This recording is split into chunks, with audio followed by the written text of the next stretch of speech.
in this submodule, we've been discussing staffing plans in particular, and we're continuing in these conversations to drill down into some of the specifics for some of these budgets, and staffing plans are a great place to jump into a little bit more.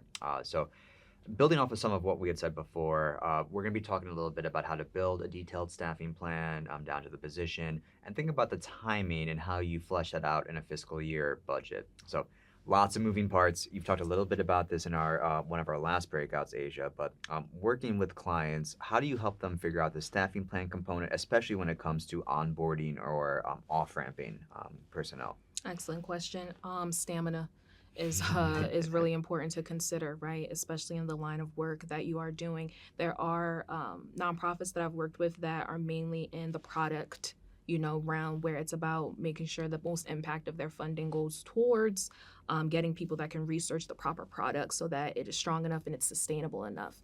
And even with that, you have to understand that staffing plan that you're looking for in terms of the timeliness. How often are you going to need that staff member? Because you don't want them to overstay so that it inflames your budget or also steers you away from your mission, which we can refer to, right? Scope creep or mission drift, depending on which context you want to use it in.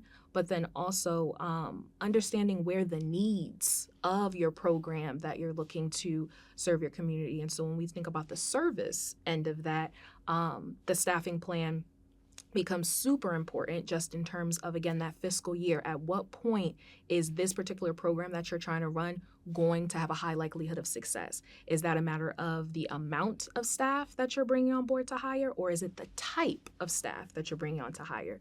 Because what I've seen as a great cost-effective strategy is being able to find staff that can be there for a short amount of time, but they have maximum impact because they come with a variety of different skills. And they love the fact that they have a variety of different skills, right?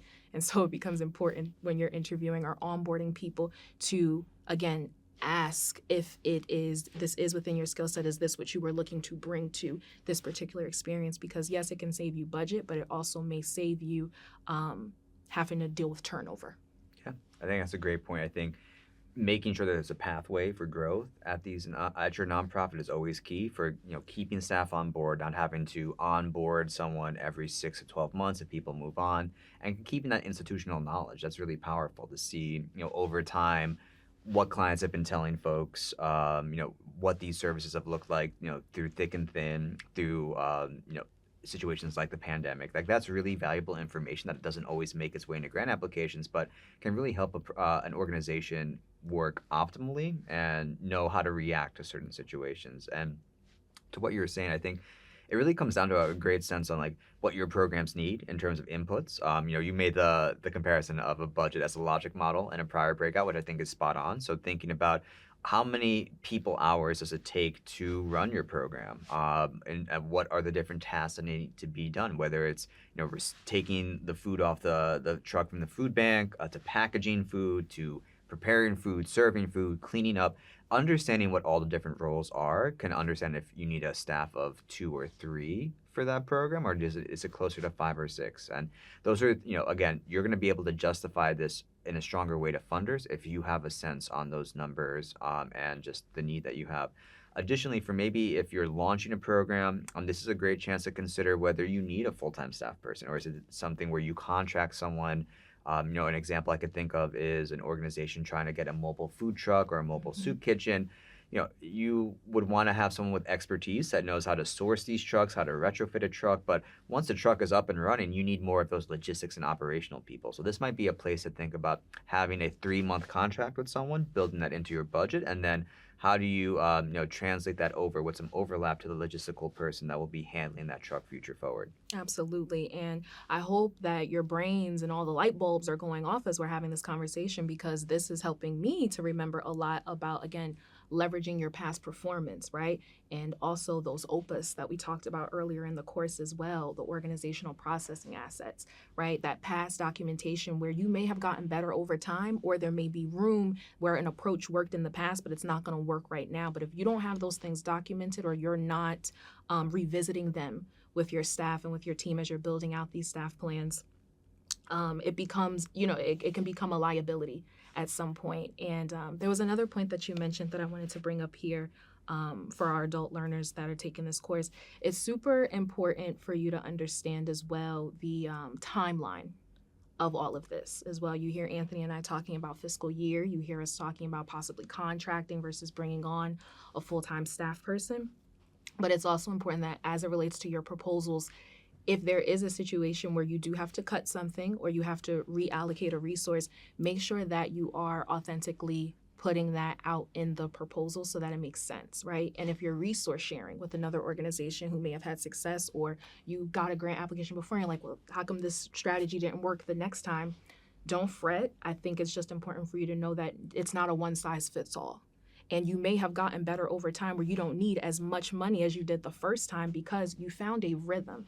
And so that's why it's important not to take a look at other applications so much as relates to staffing plans, because they may have a different approach that works for them for that particular service area or that particular population. And so it's not a one size fits all. Yeah. And on that point too, I think the final point I would make about staffing plans is, it's not one size fits all. Every agency is a little bit different in terms of if you have one program or multiple programs, but I think it's good practice to, if you're using tabs in a budget in Excel, having your overall organizational budget for, personnel specifically, what's that total line item, what's the cost for their benefits, et cetera.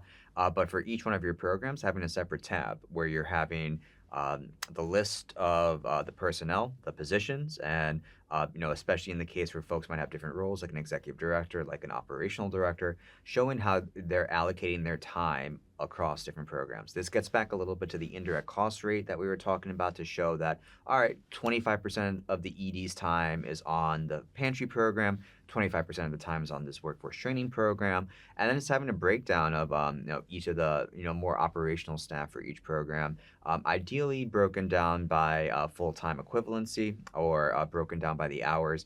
These are questions that grant makers will ask you, especially when you get to the government level, just get that precise breakdown on what your effort level is. So again, thinking through this at the very get means that you're prepared for these questions and you're not scrambling to kind of reverse engineer what you need for the proposal. Absolutely. So at this time, again, how detailed have your staffing plans been in previous proposals, or what additional clarity might be helpful moving forward? And if this is your first time implementing a staffing plan within your proposal, really take note to what Anthony mentioned earlier in terms of full-time equivalency, right? And also what he and I both mentioned in terms of the duration of the program that you're running as well. So continue to reflect, and we look forward to talking to you a little bit more as it relates to grant writing and grant management.